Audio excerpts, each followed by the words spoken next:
Did you know? It's the most consumed vegetable in the United States is now on the Environmental Working Group's Dirty Dozen list? Yes, you heard that right. Something as common and familiar as the humble potato, a dinner table favorite, for generations is now considered one of the most pesticide-contaminated vegetables in our food supply. Let's take a closer look at what this means for our health, and more importantly, what we can do about it. What is the Dirty Dozen? Each year, the Environmental Working Group, or EWG, publishes a list called the Dirty Dozen. It's a list of fruits and vegetables with the highest levels of pesticide residues. The EWG gets their data from the U.S. Department of Agriculture, which regularly tests our produce for chemicals. Now, this isn't meant to scare anyone. The goal is to inform, as Dr. Alexis Temkin from the EWG explains.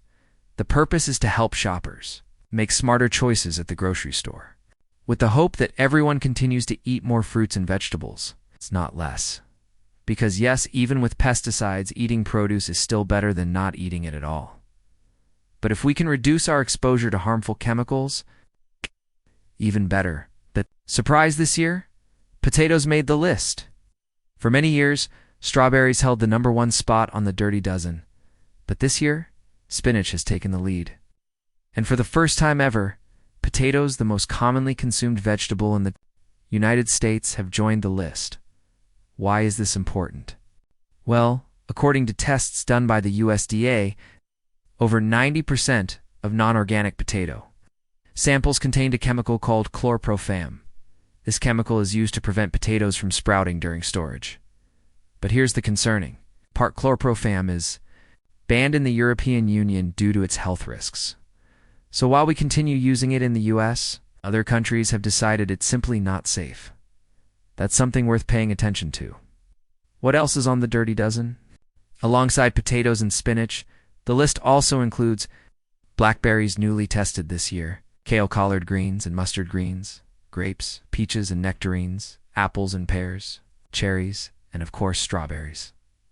It's important to know these items aren't being singled out because they're bad for you. They're healthy foods packed with nutrients, but the way they're grown and sprayed with pesticides can leave behind chemical residues that may pose risks.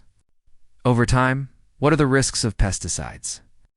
Pesticides are chemicals designed to kill bugs, weeds, and fungi. But some of them can also harm humans, especially when consumed frequently, even in small amounts. For example, the spinach tested this year showed high levels of permethrin, a chemical banned in Europe because it's known to affect the nervous system. When we're exposed to certain pesticides over long periods, research suggests it may increase the risk of neurological problems, hormonal disruption, fertility issues, and even some cancers.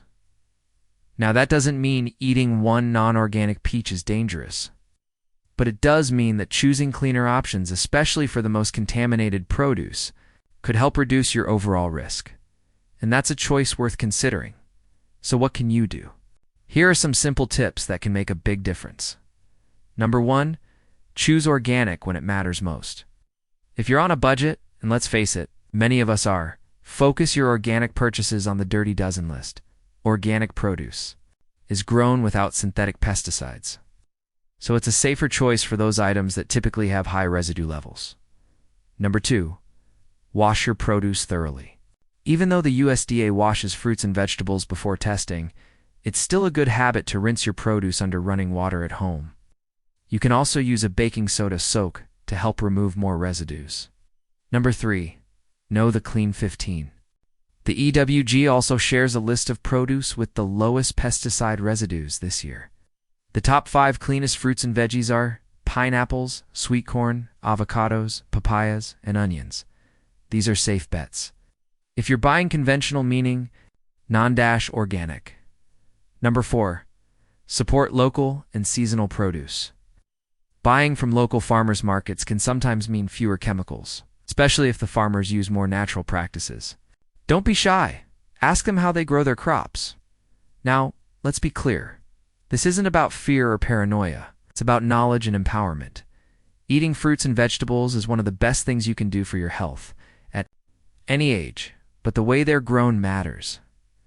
By understanding which produce tends to carry more pesticide residue, You can make small adjustments that may have a big impact on your long-term well-being. So the next time you're at the grocery store, maybe pick up those organic potatoes instead. Or swap your strawberries for blueberries from the Clean 15. Simple changes, better choices. At Timeless Wisdom, we believe health is a journey, not a destination, and every decision you make, no matter how small, is a step toward a more vibrant, energized life. So take a moment today to think about what's on your plate, not with guilt, but with gratitude. In curiosity, what small shift can you make this week to reduce your pesticide exposure?